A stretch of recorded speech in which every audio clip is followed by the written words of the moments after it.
and its importance and role in addressing increasingly complex legal challenges in today's world and in furthering the cause of justice. I believe will be strongly reflected in our speaker's message today. We have 3 speakers for this session. We will now proceed to the session proper. Let me just run through some house rules which probably were already discussed with you. The wearing of IDs. Please switch off your mobile phones.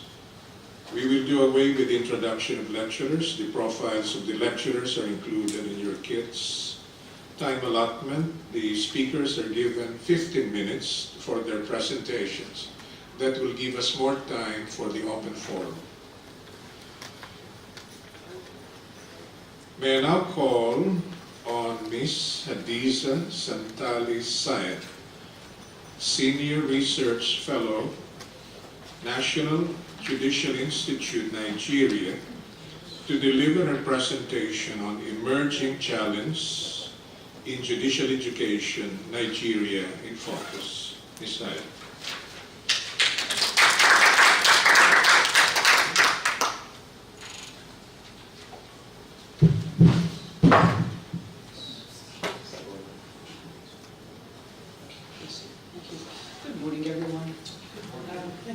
The chairman and co-speakers. Maybe just a bit of a clarification. I think when that was sent in, I was the senior research fellow, but now I'm heading judges' performance and evaluation, as well as the legal department at the National Judicial Council.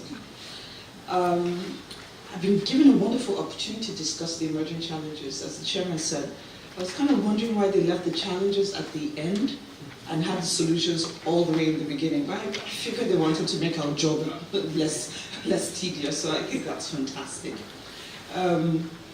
This morning I was watching the news and something interesting came up. Uber is doing air travel. Did anybody catch that this morning on the news? Air travel? I would hate to be the person to write the emerging challenges on that particular endeavor, but I thought it was very, very fascinating. It just shows how quickly am I pointing this in the right direction? Okay. It shows how fast our world is changing and where we're moving towards. So I've got this. When in a fight for your life, would you rather have this gentleman with a slingshot, or would you rather have this full complement of military services? I don't know. Show of hands for the first slide. The guy with the slingshot. The second slide, the full complement of the military. I would want that too. It is my life I'm talking about. Again, this reflects the seriousness of what we do in our courts. We have the power over life and death in many jurisdictions still. Even if not directly, indirectly we affect people's lives every day. So the important thing is for our courts to be fully competent, have the full capacity, to perform optimally. I think that's key for today. Then maybe just another quick question. If you do have a matter in court, what kind of court would you like to adjudicate on your case? Maybe we'll quickly just go around the room. You have a matter in court. Again, this is putting most of us on the other side now. I know quite a few of us sit on the bench. But what kind of court would you like to go to? You can speak on the persons manning the courts, you can speak on the judge personally. Maybe just real quick, going around the room, yes, what kind of court would you like to see? Maybe, yes please. Yeah. I'd like to meet a court that I could trust from the outset. Excellent. That has something to do with my exchanges with the judge. That's right. Yes, sir. Fair, yes. And you, sir? Just expeditiously. Expeditiously. The gentleman with the laptop, what kind of court would you like to go to? Non-specifically. Okay, non-specifically. Okay, yes, sir? Professional. A professional court, yes, sir. Excellent. Tolerant, yes. Yusuf? Efficient, yes. Good words.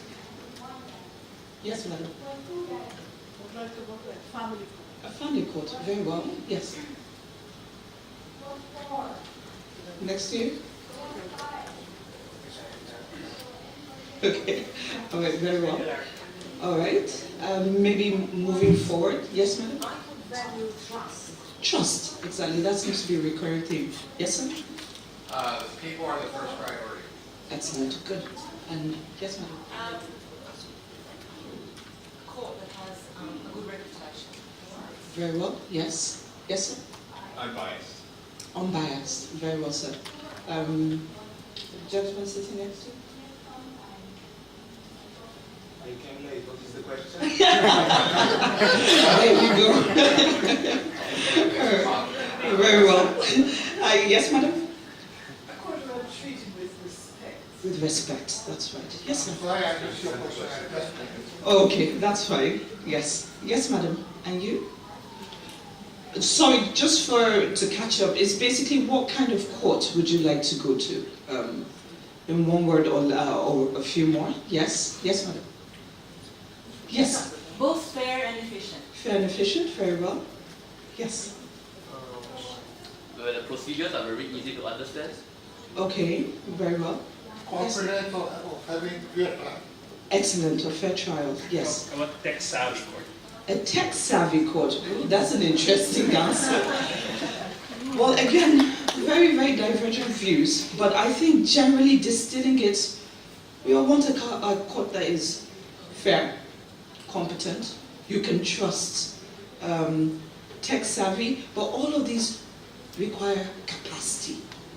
Capacity of the judge, capacity of the court staff, and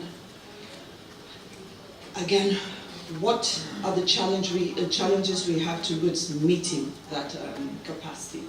So, as learnt, they said we should imbibe what we've learnt. I quickly had to do this and bring this downstairs this morning. I completely missed out the memo on having session objectives, but I quickly banged that up this morning.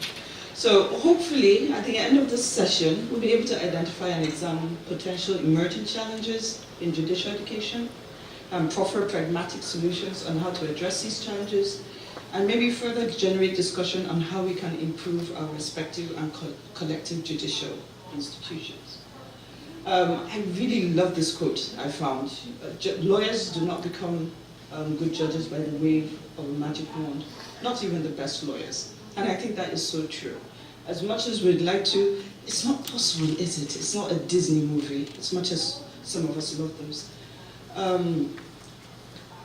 In a nutshell, as our world becomes more complex and more connected, our judiciaries are being called upon to do many, many things that were not the norm before.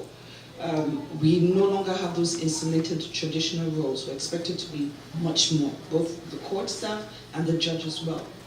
We are expected to anticipate rather than respond, to be dynamic rather than adaptive, and we must also know good old-fashioned law and the procedures, and remain true to the tenets of justice. It's a very, very long list. So it's almost like they're expecting you to be a transformer. You can, I don't know, I love the movie Transformer. Probably watched too much TV, come to think of it. I've talked about Disney and Transformers this morning. But you're expected to be a car, a plane, a boat, every other form of engineering that you can think of. But is this really possible? Again, in the words of Justice Sandra Day O'Connor, the issue is not simply learning how to cope with change, but how to prepare our courts for the future. Traditionally, the judiciary is a very, very conservative one. Change gets done probably slower than in other public institutions. And most of the time, we're not very keen to change. Again, this is probably inbred in us right from law school. We like things the good old-fashioned way. Again, the NASJ, National Association of State Judicial Educators, has said that the goal of judicial education is one of maintaining improvement of the professional competency of all persons, performing judicial functions, thereby enhancing the performance of the judicial system as a whole. For the gentleman that said he wants a tech-savvy court, I'm not too sure many jurisdictions will be able to give you that. Both the court staff and even the judges were working towards it, were plodding along. But again, these are challenges that we face going ahead. So, in a nutshell, I've kind of introduced what judicial education is. I'm sure you could probably think of better definitions, but I thought this in a nutshell seems to summarize the point. I've gone ahead to really include court staff in this presentation because I think sometimes they are the silent majority that we rarely see or rarely work towards improving their capacity. So basically, that's what judicial education means to me, enhancing the competence of judicial officers and staff, and thereby hoping to improve better administration and public trust and confidence. It is more targeted at enhancing subsisting competencies. So you already need to have some knowledge, some qualifications, and the goal is to enhance what you already have. Again, you're always advised to speak to what you know, and I've kind of grounded this discussion in what happens at the National Judicial Institute. I did work at the National Judicial Institute for about 12 years, and my belief, or the presumption, is that you can have, most of the problems we face at the NJI are probably global.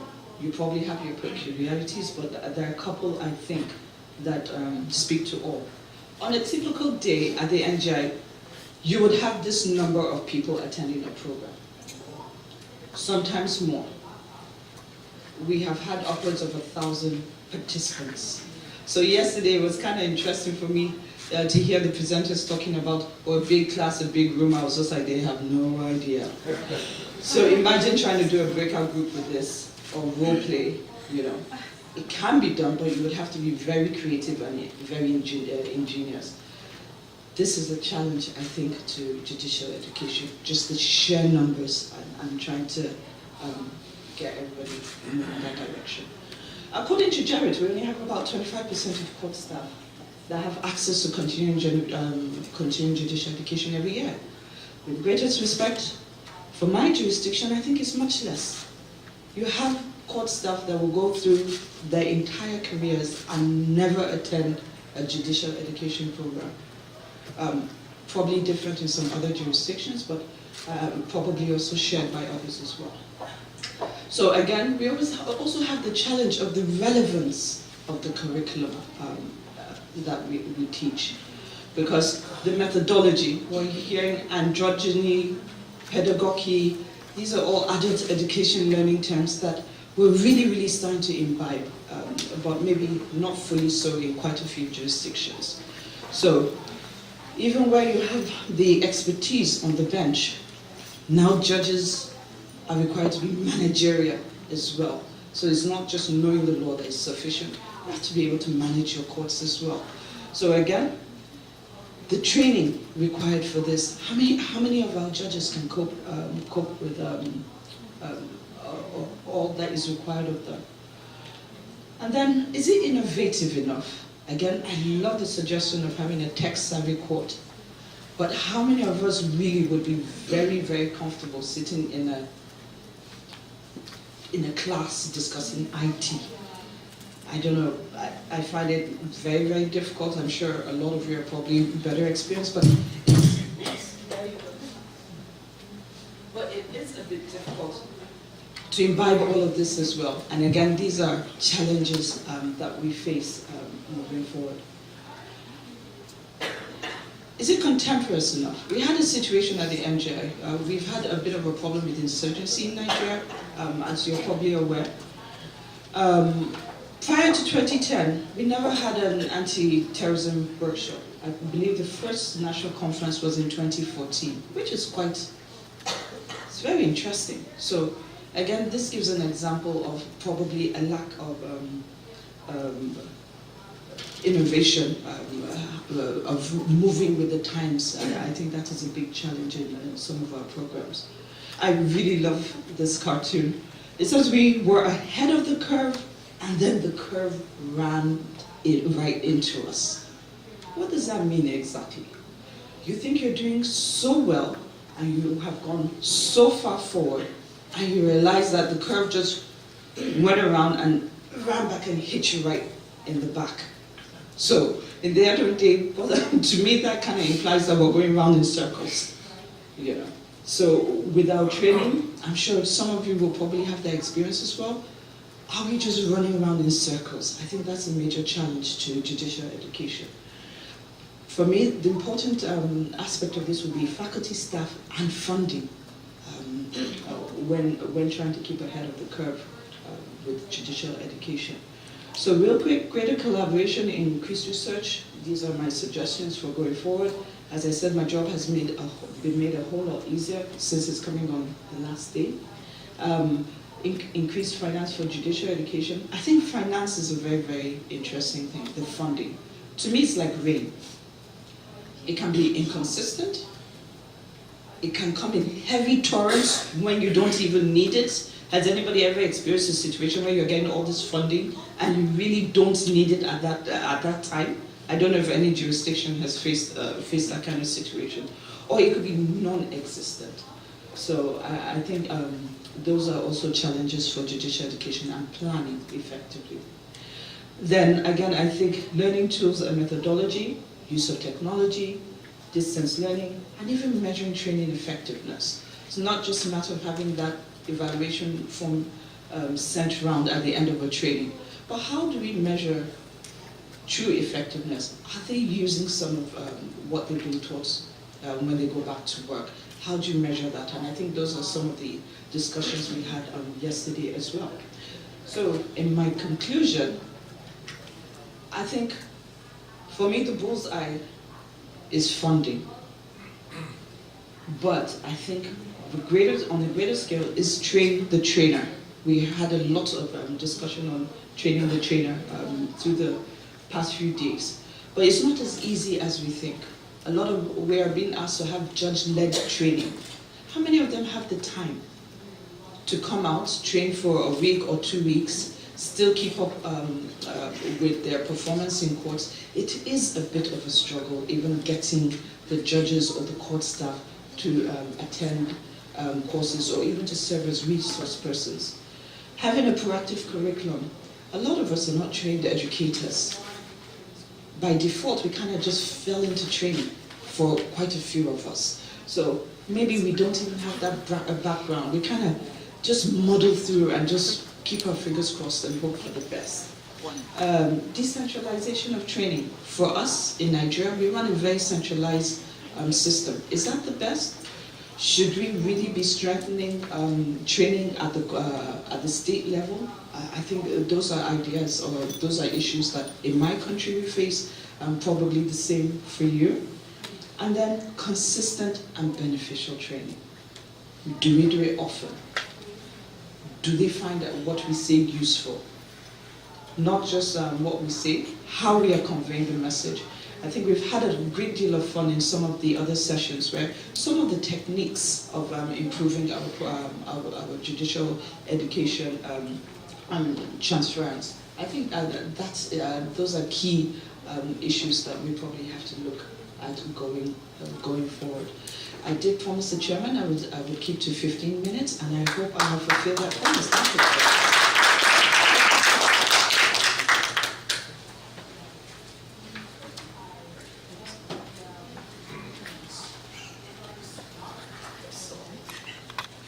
Thank you. When I was appointed to the Judiciary 24 years ago, the first thing I learned is the difference between a lawyer and a judge. Lawyers are trained to talk, but judges are trained to listen. Okay. Our next scheduled speaker was supposed to be the Honorable Moses Soriba from Liberia, but he had to leave for Liberia on an urgent matter. But nonetheless, he left some materials for us on perspective of trafficking in Liberia and judicial education, the Liberian experience. So you can just read it. It's part of the kit. May I now call on our next speaker, the Honorable Selma Palacio Alaras, Presiding Judge, Branch 62 of the Regional Trial Court of Makati, Philippines, to deliver her presentation.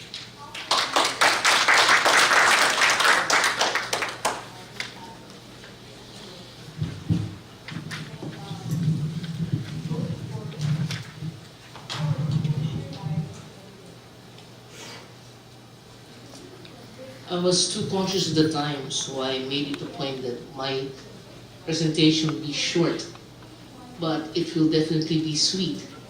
So please keep track and listen, because this is from the heart. Session objectives, just two.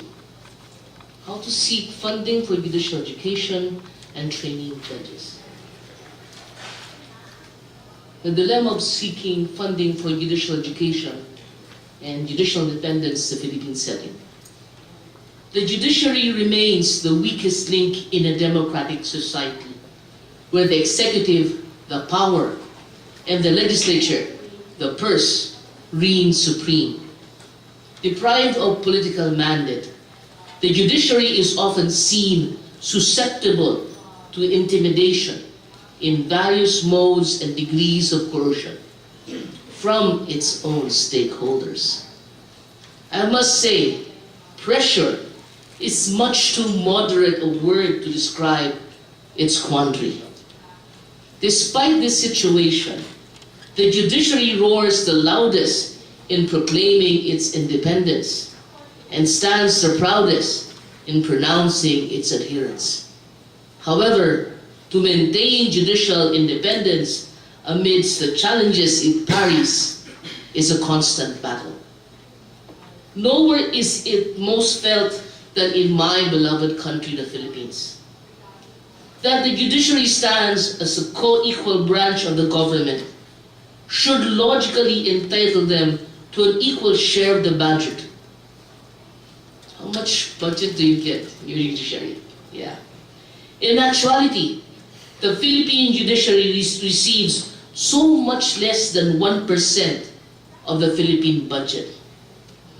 Alas, despite all effort, this prevails as the judiciary is deceptively comforted by the claim that the amount regularly increases from year to year. One guesses inflation is not in the legislative vocabulary. Just funding the judiciary's numerous mandatory activities prove hopelessly demanding, if not completely inadequate. To talk about sourcing of funds for judicial education while touting judicial independence is simply inconsistent. For this reason, seeking funds is not enviable at all. It is, however, a responsibility, a formidable task. For this reason, it is bluntly, but in the same breath, modestly suggested that the judiciary depict this request for funds as an endowment appropriately deserved and not the truth that it is actually is, a plea no different from begging. To begin, the judiciary should carefully choose their programs, create complete modules and training systems, identify their instructors and participant segmentation, present the fiscal dynamics of these programs and projected results, pass it through the SWOT and TOS analysis, then beg. Yes, I mean beg. But beg not as a vagrant on the street who needs it. Beg like a hero at war who deserves it. Respectfully beg that it is an innovation and will find relevant application in the judiciary's program. Sincerely beg that it will be to to their best advantage to grant the request and assure the funding institutions that they will contribute to the betterment of society. If not, secure a reasonable tax holiday for their efforts. Make them realize that they have entered into a partnership with their fund contributions and will later reap the countless altruistic profits and benefits. In short, justify the need, state your position, assure its success, claim it as a right, brag. Nothing is too much if it will benefit the judiciary. And if unsuccessful, stand stoic that the denial is a temporary setback. It is their loss, not yours. And regret is always at the end. On judicial education. Every lawyer granted the distinct privilege of being entrusted with the judicial position comes to the bench equipped with at least 5 years of back-breaking, life-changing law school studies, closely followed by another 5 years of experience in the legal practice. In short, a Philippine magistrate has all it takes to sit on the bench. What more is there to learn? Face it, lawyering demands lifelong learning, especially the members of the judiciary. One does not sit heads above the rest in court to cower under the piercing eyes of the public. I am fortunate to be a member of the Philippine judiciary at this opportune time, and more fortunate to play an active part in the Philippine Judicial Academy under the stewardship of Justice Adolf Ascuna. My 27 years as a law professor is being put to good use. The Philippine Judicial Academy balances its judicial education to create versatile magistrates. Yes, we sometimes sing and dance, as every Filipino is known to do. The Philippine judiciary teaches us, steeped and updated in the latest substantial and procedural law, Philippine magistrates are proficient in trial proceedings as they are considerate in judicial dispute resolutions or JDR sessions. Both are simultaneously used to reduce delay and declog court dockets. The Philippine Judicial Academy takes several steps further and coaches its magistrates to deal with goons and stress, by far the most fatal adversaries in the lethargic life of a judge. Though not without its fault, it would be quite convenient to judges for the Philippine Judicial Academy to have long-term plans, reasonable but passionate goals, year-long projected training schedules, so that magistrates can properly handle the schedules of their trial. Like those under what we're experiencing now, the fierce rules for continuous trial of criminal cases. This set of rules is highly praised for its commitment to speedy justice, but sadly undermines the burden it has exacted from its magistrates. Regular review of other rules of procedure. We have what we call the judicial affidavit rule, the rules for small claims courts, the face-to-face alternate trial, to name a few, should be established and undertaken by the field judge. This is but a sincere reminder that judges are people too. In closing, as I said, too short, I am not one to drag on and keep you from returning to your comfort zones.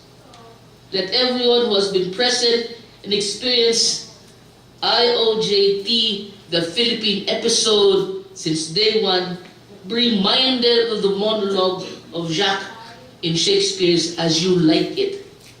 All the world's a stage, and all the men and women merely players. They have their exits and their entrance, and one man in his life plays many parts. So now, this is me talking, and I say, be not a vagrant on the street, but be a hero in the battlefield. Be not just a teacher in court, but be a learner of life. Lastly, grow fully with the law, as the law fully grows in you. I say, maraming salamat po, Nachet. Mabuhay, and wait, I researched this. Adios, au revoir, auf Wiedersehen, Allah Vidar, ciao, Allah Hafiz, Saiji, Shalom, Namaste, Dovid Zenia, and Bayartai. Have a nice day.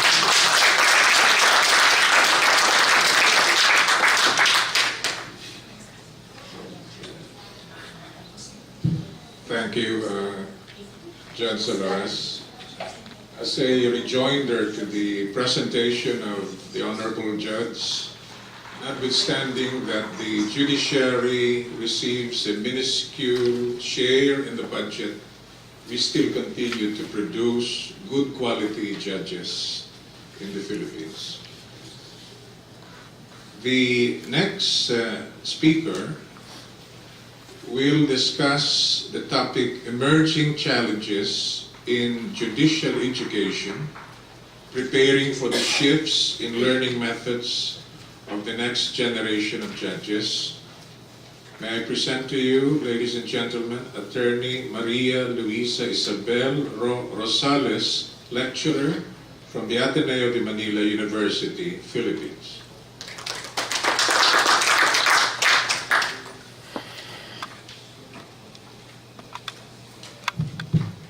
Good morning. So I'm sure you've been inundated with very heavy and serious topics over the years, over the past few days, and this is somewhat lighter, but it is still a big problem in the judiciary that I believe many judiciaries and especially judicial education institutions are not prepared for yet. So again, I'm focusing on the millennial shift, what I now call the millennial shift.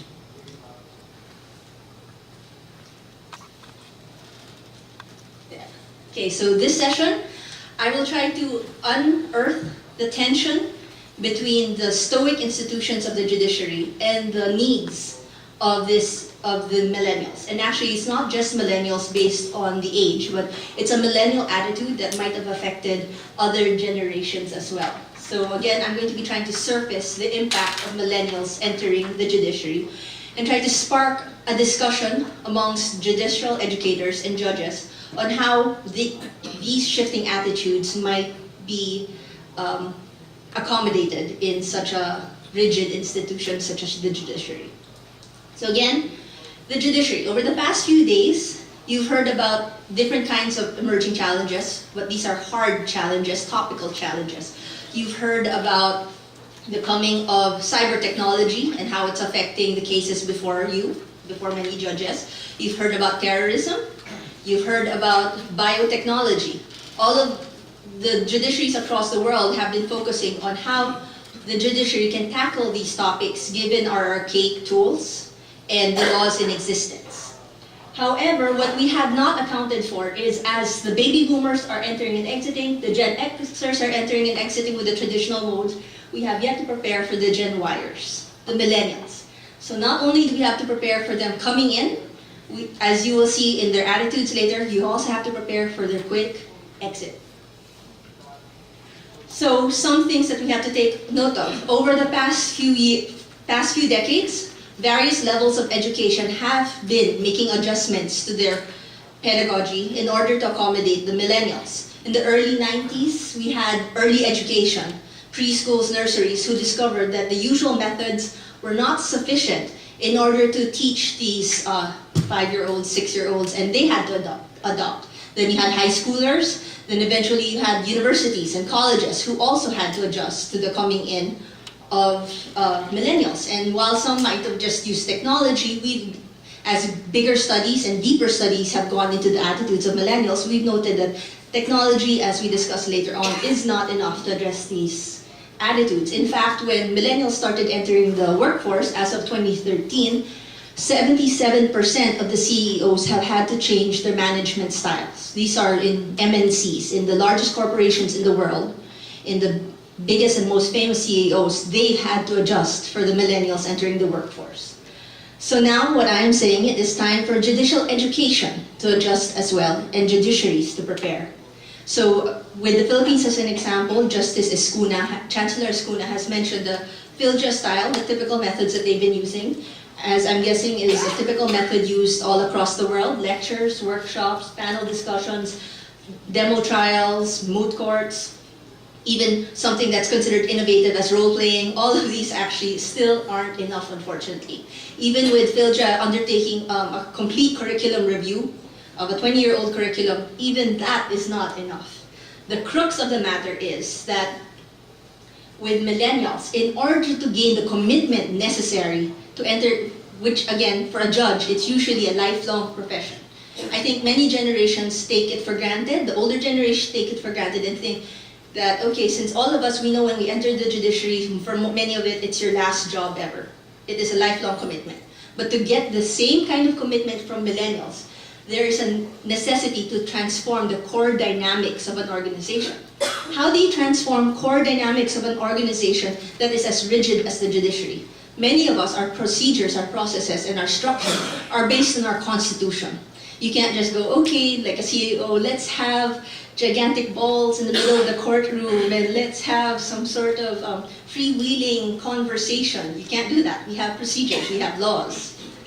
So how do we adjust? But before we decide how to adjust, I'm sure you've all heard this because every generation before talks about the laziness of the generation after. So it's a typical thing. Everyone's always complaining about the next generation. So again, the countless number of studies have said laziness and those other complaints aren't real differences with the millennials. The big differences comes again with a generation that has grown used to interconnectivity and the technology that makes everything much easier. So they said that millennials, particularly those that are at this point about 23 to 36, those born 1980, there is a debate about the year, but about 1981 to 1995, those are the millennials. They have a combination of the Gen Xers' skepticism and the baby boomers' pragmatism, all with a global orientation and a need for interconnectivity. Interconnectivity isn't just something they do on Facebook. They need it in their daily lives. That's why education has had to have this global perspective as well. And unfortunately for many of the older generations who haven't moved with the times, millennials are also noted for their general intolerance for anyone who is technologically challenged. So you see their frustration when they're sitting through any procedure or any lecture where you're not using the most innovative technology. If you're not Snapchatting, they're like, why am I wasting my time here? So again, you're going to have people entering the judiciary with that sort of mindset and that sort of attitude. More significantly, the routine, again, with all these technologies, the millennials, us millennials, we've been multitasking all our lives. And unfortunately, in these studies, it has shown that the multitasking behaviors have shortened our attention span and caused us to lack critical thinking skills and introspection. Note, as a judge, those are two very important skills, critical thinking and introspection. So if you have a whole generation coming in with some deficiencies there, you have a big problem. So there is a note that while, again, laziness and all those other big headlines aren't universal, all these studies, a lot of them have even tackled the Philippines and Asian countries, they're worldwide studies, have noted that there are consistent attitudes in the West, particularly United States, Canada, and Western Europe, and also the East of the world in general. There are some commonalities, some threads that we can take from. So this discussion actually takes on those commonalities. Again, there are so many characteristics of the millennials that we could tackle, but the ones that I tried to tackle here are the ones that we can see across the world and the ones that impact the judiciary. So the biggest thing is that millennials are twice as likely to leave any position after 2 years than any generation before it. 2 years. Okay, and we'll go into deeper on why they leave after 2 years. So this burnout rate, I'm sure immediately when I say that, you already know in the judiciary, that's a big problem if judges are going to be quitting or resigning, retiring after 2 years in the judiciary. So this short tenure prevents them from achieving their full potential on the bench and may limit their ability to influence legal developments. As we know, at least in the Philippines, cases last 5 or 10 years sometimes, and if you're only there for 2 years.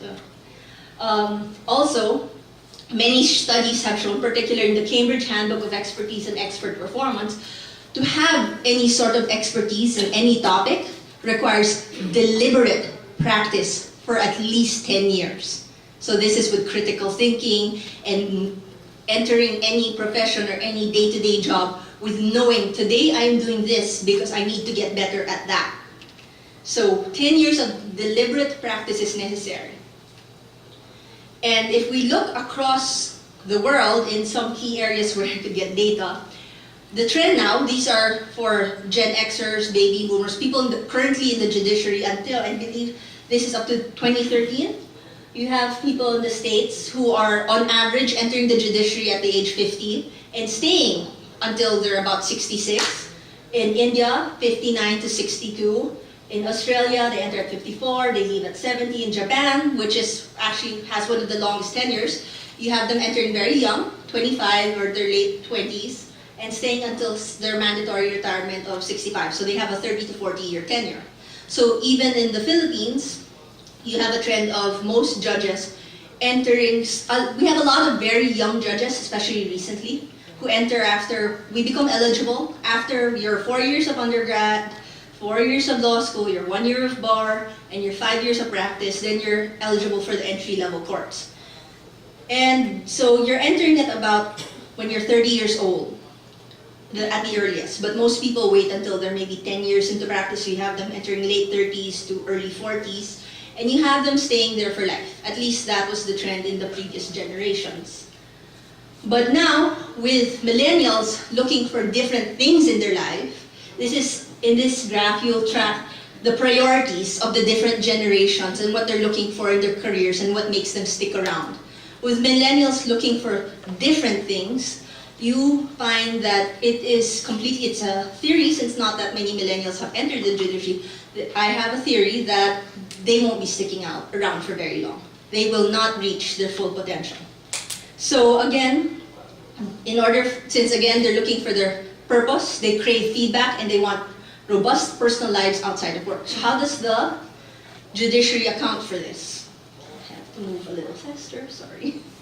So since typically you'll say just with judicial education and you'll stick to putting in harder topics. But as you notice, there have been many studies done by McKinsey, the Harvard Business Review, that have said typical training does not work, even with the older generations. 25% of training does not improve employee performance, and 90% of new skills learned during these trainings are lost after a year. And most of the time, it's because when people try to implement whatever they learned in training and they can't do so, there's frustration and they just let go of it. So this frustration will compound the problems that millennials are facing.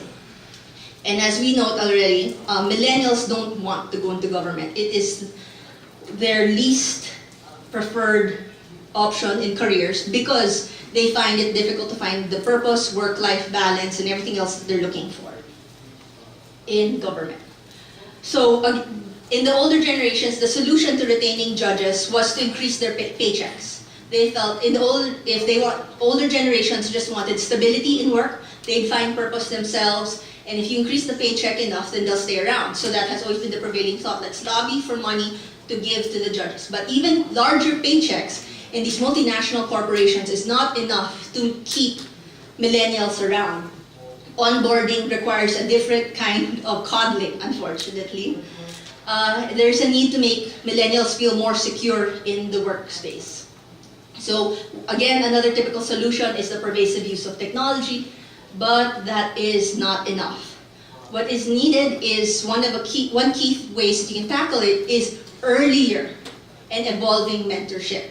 So it's not just because what goes on in judicial education is they've already got the position, in most cases. They come in for a few lectures, they might meet a judge or two, and then gain some very informal mentorship, or sometimes it's formal when they have to shadow the judge.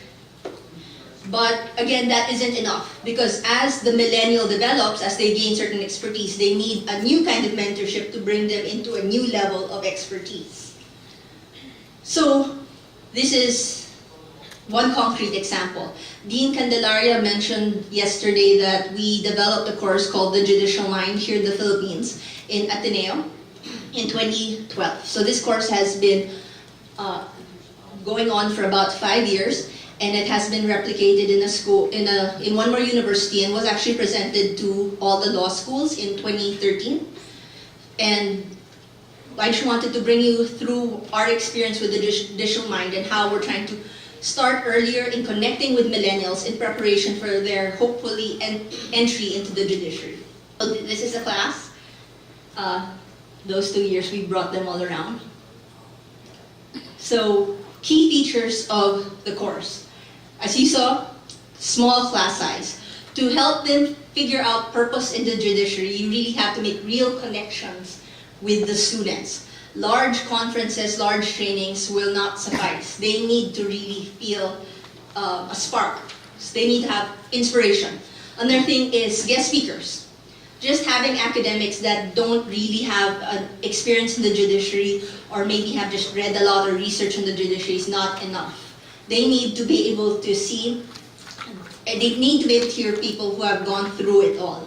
And actual field visits. They need to have a tangible experience, something that they will tweet or Instagram about, that they'll remember, hey, you saw those pictures, those were things that they posted on their social media. We're with this justice, or we're in the Supreme Court. So a main takeaway from the 5 years of having these in-depth discussion with the millennials is, even, by the way, our students were 3rd or 4th year law students. So they knew the Constitution in and out, and they knew the basic laws about the judiciary. And yet, even at that point, the judiciary to them was a black box. They did not know what was going on in there. When you ask them about the role of a judge, what exactly a judge does, they don't know, because in law school, you just focus on what a lawyer has to do. Lawyer has to show up and prepare, so on and so forth. They don't know what goes on behind the bench.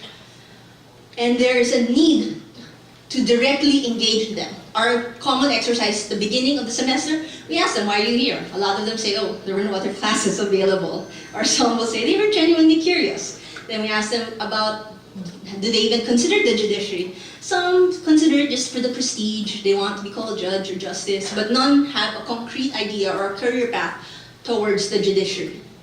So what is necessary is that we, when we're engaging them, we're figuring out what kind of tools they need in order to deal with the pressures and challenges of being in the judiciary. So just quickly go, these are my last slides. I'm just gonna quickly go through the Judicial Mind course, and if you have questions later, I can actually talk to you about what went on in some of these modules.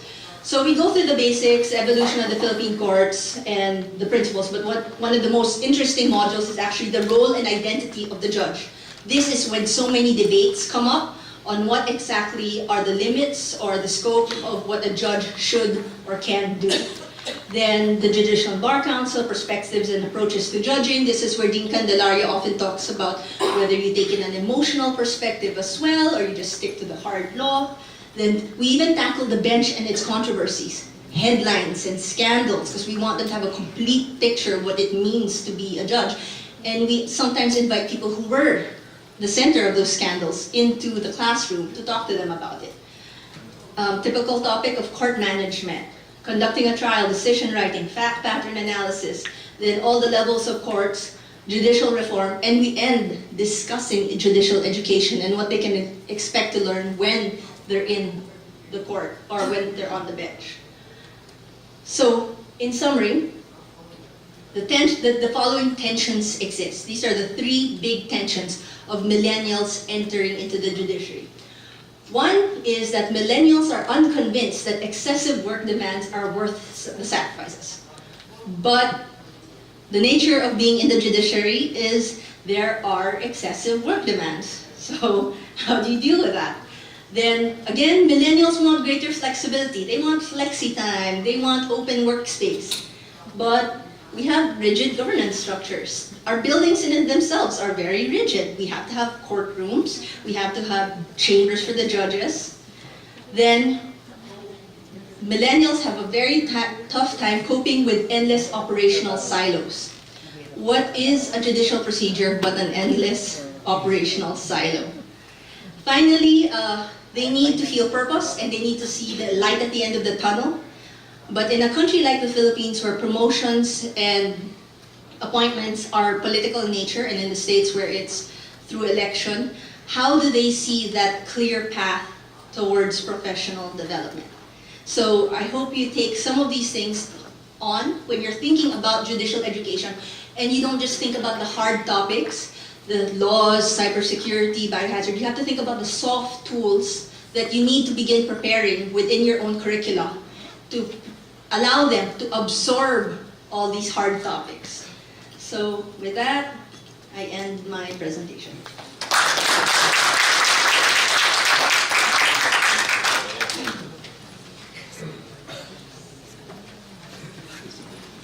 Appointments to the judiciary in most countries all over the world are always political. Since we are on the topic of training judges, we should not detract from the basics, from the fundamentals that courts all over the world were created because of disorder in society. And who caused the disorder? Lawyers caused the disorder. So judges should be trained not to hone their skills as trial court judges. Judges should be trained not to become legal scholars.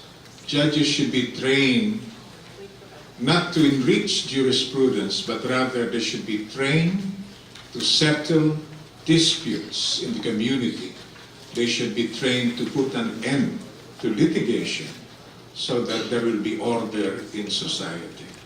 Now we still have 15 minutes before the break, so we will go to the open forum. You're entitled to only one question and one follow-up question. If you would like to ask a question, please identify yourself and the office, the organization, or the country you come from. You may also hand in written questions to the members of the Secretariat. So the open forum is now open.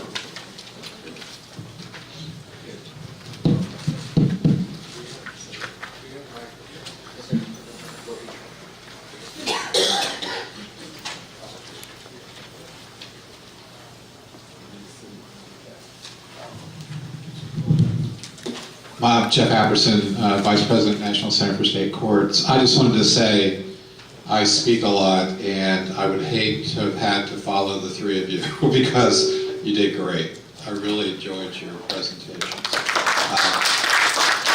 And first, and second, the generational discussion is really an important evolutionary discussion in the judiciary.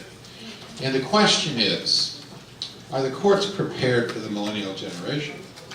Because, you know, is there an equivalence between generations and IT environment productivity? And isn't there, shouldn't the judicial councils and the judiciaries be preparing to design productive work environments for that generation so that they can multitask more effectively? Because our development now is being based on multitasking applications and service to the public. And, Your Honor, I thought your point was great. Just a reflection I had is, I just returned from with Lord Zana from the Vienna, and we were talking about the Bangalore Principles and how the Bangalore Principles are too rigid, in my opinion, in a couple areas. One of which, they're emphasizing trials and not process. But I just wanted to ask you especially about that dynamic as to the judiciary's need to provide more productivity as an environment for the next generation. Just a thought. Or ma'am, whoever might want to talk about it. But thank you.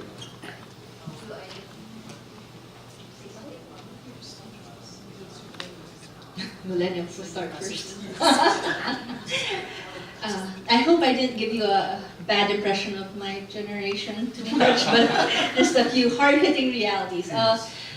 Yes, but aside from, again, as mentioned by Ms. Saeed earlier, it's not the best to just focus on these productivity tools, because it will happen that there are, I'm sure majority of the judiciaries around the world will not be able to provide these productivity tools, and you'll have to first also deal with the resistance from the older employees. Even if the judges are retiring, you'll have the core employees or court staff who will not be welcoming in these productivity tools. And if any of you have used Asana or tools like that, if everyone is not on board, these productivity tools are useless. If one judge in the entire court, none of the staff are using the same tools, it won't work. So I believe what is more necessary is, instead of just focusing on bringing in technology, aside from that, is trying to connect with the applicants, people who are becoming judges, and giving them the emotional or EQ tools necessary to deal with the situations, and providing them. One interesting idea that I encountered was providing them with alternative activities. Again, it's focusing on the idea of the role of the judge and allowing them not just to sit at the bench, but maybe participate. Like some of my mentors, like Judge Alaras here, are very active in the judicial reform work. They're active in PhilJob. By giving them this other task, opening up this task to them, then they have more purpose in their work. So even if they have frustrations with the lack of technology in the day-to-day work, if you're making it more inclusive and improving the judiciary and opening up these avenues for them to express their creativity and find career development in these other aspects, then I believe that millennials will find more reason to stay. May I talk in behalf of the Philippine Judicial Academy? I've been working for the Philippine Judicial Academy. In one of the lectures of Justice Philomena Singh, she explained the fact that the curriculum review, the PhilJob, does not only include lectures and updating of laws, but it includes what you call blended learning. It means that teaching the judge, the magistrates, is not enough. It is necessary to include his staff, her staff, and teach them everything. My court is in Makati, which is considered a central business district, and so we follow the e-court system. The e-court system would require us to issue our orders almost simultaneously. In about a minute or two, we issue orders. I can do that, but without my staff, that will be impossible. So I guess the Philippine setting is quite aware of that requirement. And so together with our compliances, with our enhancements, our staff also are continuously in a biennial or yearly basis being updated in the skills that we need. And on the millennial side of the judges in the Philippines can start from as young or as old. And I mean, to us, no, I have friends who enter the judiciary as a form of service. They already earned enough, they can sacrifice another car, a house or two, and so serving the government is something that they do in their twilight years. It's their way of moving forward. Maybe just real quick, just generally on the topic. The law of evolution states that evolution is usually traumatic. Is rarely ever peaceful. There must be a catalyst for evolution. I'm very grateful. This is very eye-opening. We will evolve. Judiciary has come a long way from what it used to be back in the old English days of having lawyers at the bar. However, like the chairman has mentioned, the core function of the judiciary remains, which is dispute resolution. That cannot change, and and it can't change to accommodate a generation. And maybe I'm just speaking from a Generation X point of view. I think that's my. I think. I believe. No, I think you're a baby boomer, but anyway, but again, we will evolve, but the evolution will remain around that core functionality of judiciary.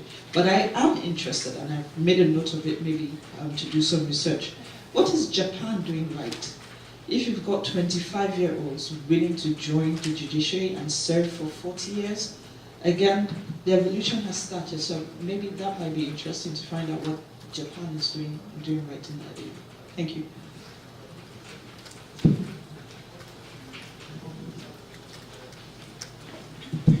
Thank you very much, Mr. Chairman. I was about to withdraw my question or my comment, but since I've already been noted, I must say I associate myself fully with Jeff's comments, that the three speakers are really hard acts to follow, and I'm glad I'm not following them. Now, my particular interest, I must say I'm impressed by your generation, and I'm glad by your definition I can opt to be a millennial too, to the last speaker. Honestly, a lot of what you have said have already been validated, even in an environment like mine where the millennials may not be as millennial as in other jurisdictions. Like Jeff said, we have had issues with some of the Bangalore Principles in Vienna, the way they are cast in iron. But to your point about the necessity for the judiciary taking into account the coming of the millennials, I think it calls for serious thinking. And there is no disputing the fact that they are the future. The disputes of the future are the disputes between millennials, and they are the clients of the courts. I have an occasion to interview young chaps for employment by the judiciary, and we found the top performers came in thinking that they were just going to do a contract job for a certain period of time and then leave. And when we told them it has to be permanent and pensionable, they said, okay, thank you, sir, bye-bye. So, in terms of the judiciary changing to accommodate them without, of course, losing the core values, do you have an opinion? I say so in total agreement with your observation that there is a need. Indeed, I just look back at my presentation, and the last issue I noted as an emerging challenge for the judiciary is the impact of, sorry, let me just be exact about it. I just want to read from the presentation. And not being a true millennial, I'm struggling with my with my phone. And I will try not to be frustrated with your... Okay, now, thank you very much. But you are entitled to be frustrated. The last was the impact of overaching control by top hierarchy on curricular development and control of the JTIs, on growth, new ideas, and innovative approaches and solutions. Now, there lies the tension. The judiciary is controlled by the top hierarchy. How, do you have any ideas on how this may be achieved? I have a feeling that you can provide solutions. I cannot say that I can provide solutions, but in my research and my thinking through this problem, there are some things that came to mind. I agree that you cannot change the core function of the judiciary because it is an integral branch of government. It is a third branch. And if you change that, you're changing the whole, whole way government works. But the point is that there has to be changes somewhere, because the only other option is to just stay as you are, and eventually, when everyone else dies out, you will have judges, or you'll have judges that lack expertise. You'll have a continuous flow of judges that come in, stay for 2 years, 3 years, maybe even 5 years, but leave when they're frustrated. So you're going to have a revolving door of judges, and you won't have you won't have people with the expertise necessary to deal with, again, the pressing topics that everyone's talking about: human trafficking, biotechnology, so on and so forth.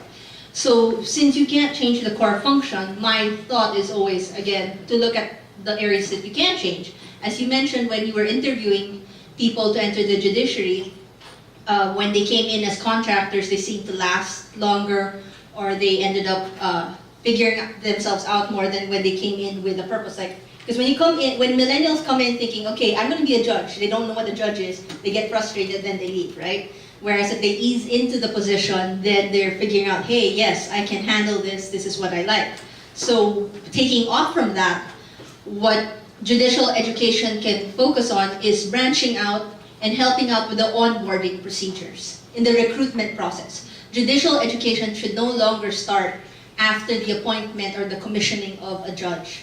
You start earlier in order to truly weed out those that have what it takes to deal with the core function of the judiciary and deal with the rigid nature of the judiciary. So if you, again, extend the onboarding functions to maybe during law school, or again, just reach out to lawyers who are in private practice because right now the judiciaries wait. They wait for nominations, they wait for applications from people. They're not very proactive in seeking people out. And the problem, again, is with millennials is they're perpetually, they have wanderlust. They're perpetually trying to find something else out there. And if the judiciary isn't beckoning to them, they'll find something else as a blogger or some other newfangled career that they'll make up. Because again, given that they have all these technology and the tools at the fingertips, they're not limited to traditional career paths. So if you're not calling out to them, they'll find something else to do with the judiciary. May I add some observations? I've been a professor for 27 years. I've had students who are now judges from my level. So I'm very proud of them. Nonetheless, I noticed that my students, the millennials, would go into service for the government. Let's say a public attorney, public defender, and then go on to be a prosecutor and judge.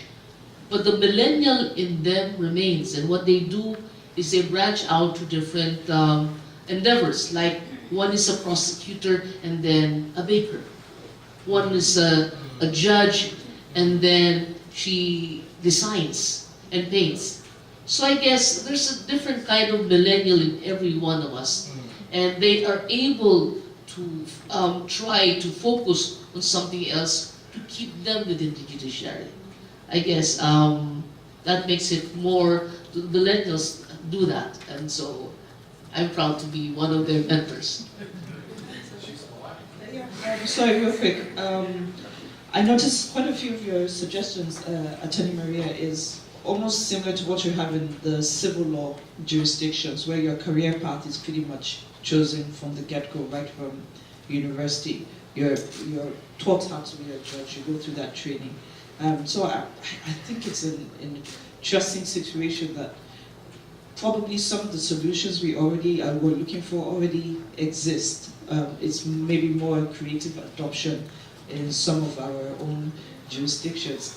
I'm so fascinated you mentioned that. I have interns, and every intern I have has something creative they do on the side. I have some that are bloggers, some are into creating jewelry. So it's eye-opening for me. So now I have probably a newfound respect for them. I thought they were just unable to focus or concentrate on anything, but yeah, it's fascinating. Thank you. I'm Shahid Shafiq from Pakistan. One last question, because we're about to go on a break. Okay, Right. go ahead, sir. We have experience to induct a judge of the age of 25 or 26 years. And we noticed that a very young person performed well. They break some system, the old system, conservative approaches. So perhaps to appoint a person of early age would bring changes in the system. One of the presenters was discussing about the budget. The budget is definite indeed, it matters. But there are many areas which hardly need budget. So we, such as designing assessment mechanism, designing training curriculum, but most of the time the the administrator, if he starts thinking that he is lacking of budget, then he can't do anything. Perhaps we need to emphasize on these issues, that if there are many things which we can, particularly in education system, we can do with meager budget as well.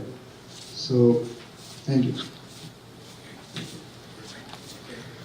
All right, we wish, the break is about to start. We wish to extend our heartfelt appreciation to our speakers for their insightful presentations and for the wealth of knowledge they've shared with us.